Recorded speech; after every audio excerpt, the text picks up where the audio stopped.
With your due date looming on the calendar, you might be looking for a way to shorten labor. On my channel, we have already gone over a bunch of ways that you can optimize your birth experience with psychological hacks, water immersion, mother blessings, and even virtual dueling. Today, I'm going to show you how to shorten your labor by eating the most well-researched labor superfood on the planet. And I am super excited to share this traditional practice that research has been confirming. Now, this food does all kinds of good things for birth. It lowers the risk of C-section, it shortens labor, it lowers the risk of postpartum bleeding, reduces the need for inductions, reduces augmentation, and ripens the cervix. And this practice is old. This fruit has been eaten for centuries as a way to support a healthier birth. In fact, it's even mentioned in the Quran, the holy book of Islam, where Allah instructs Mary to consume this fruit before giving birth. And today, it's traditionally eaten in the last part of pregnancy across many regions of Asia, Africa, and the Middle East. So, what is this wonder food that can help you have an easier time during labor? Dates. This small dried fruit. Now stick with me because I'm about to share why they work, the best way to consume them, when and how many, all based on the latest research. Now this is a little energy powerhouse. It's got a lot of sugar, lots of B vitamins, calcium, magnesium, and potassium, plus 15 different salts, minerals, and proteins, plus antioxidants, and even healthy fat. It's believed that this unique combination of biochemical and nutritional properties is super supportive to the uterus and the birthing process. Ripening your body for labor. Wait, I know. What does that mean? Well, have you ever tried picking a raspberry when it's just not ready?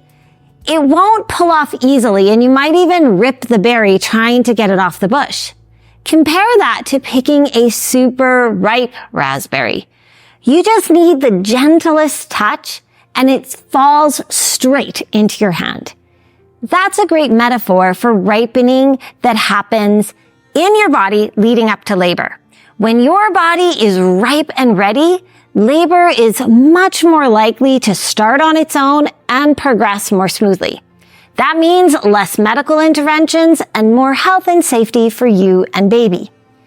And that process of ripening your body occurs because of complex hormonal interactions occurring between you and baby. And one of the big players is a hormone called oxytocin, the so-called love hormone. Now, oxytocin causes the uterus to do the warm-ups, or Braxton Hicks, in late pregnancy. And during labor, it causes the contractions. Researchers believe that date fruits affect the oxytocin receptors and help the uterine muscles respond better to your own oxytocin, resulting in more effective contractions. And this was based on a study of nearly 1,000 pregnant women back in 2012.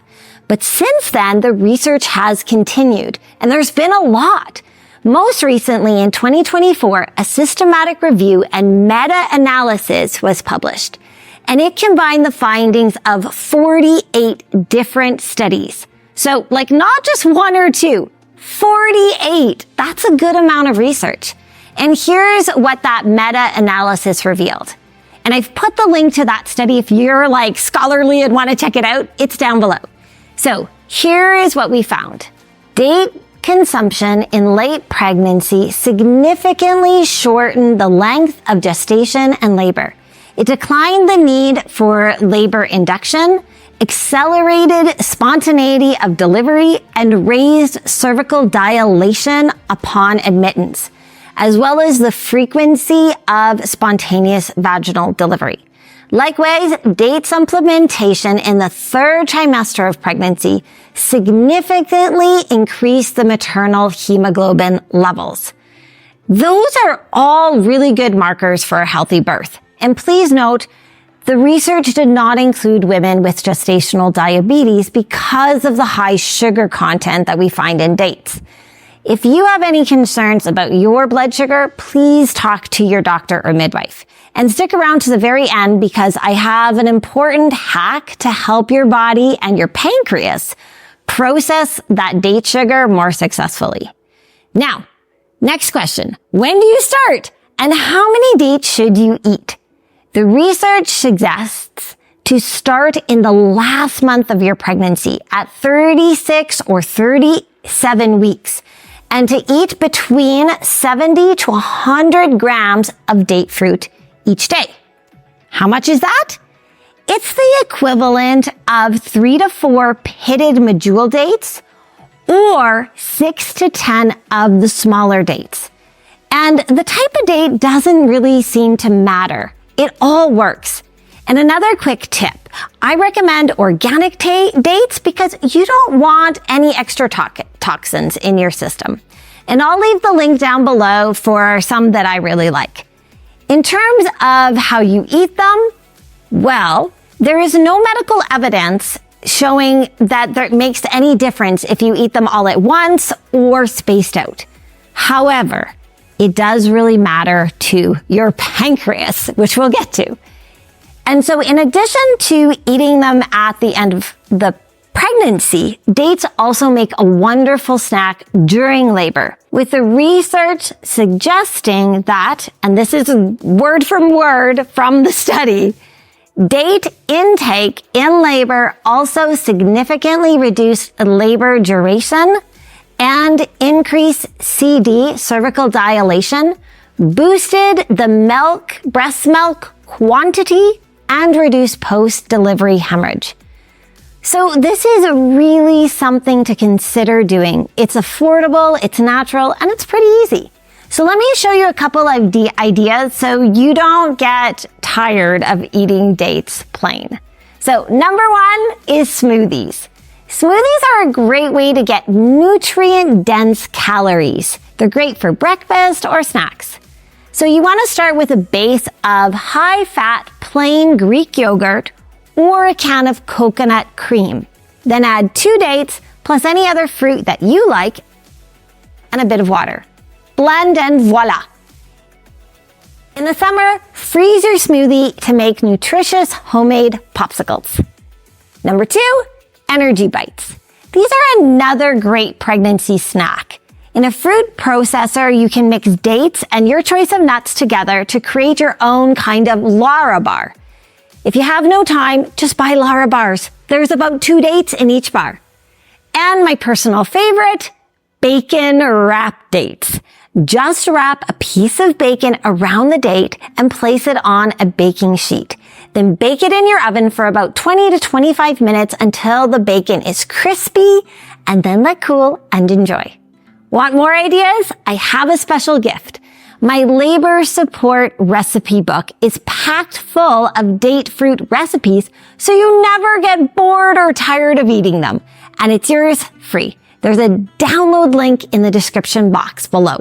Okay, now for that hack to help your body process all that date sugar. Did any of you notice that in the 3 recipes I mentioned, I combined the dates with fat, fiber, and protein? That was intentional. And it's how you keep things easy on your pancreas. If you just eat a date like this, that's a lot of sugar hitting your bloodstream, and your pancreas is going to have to pump out a lot of insulin to counterbalance it. So if you want to eat just dates plain, do it at the end of a meal.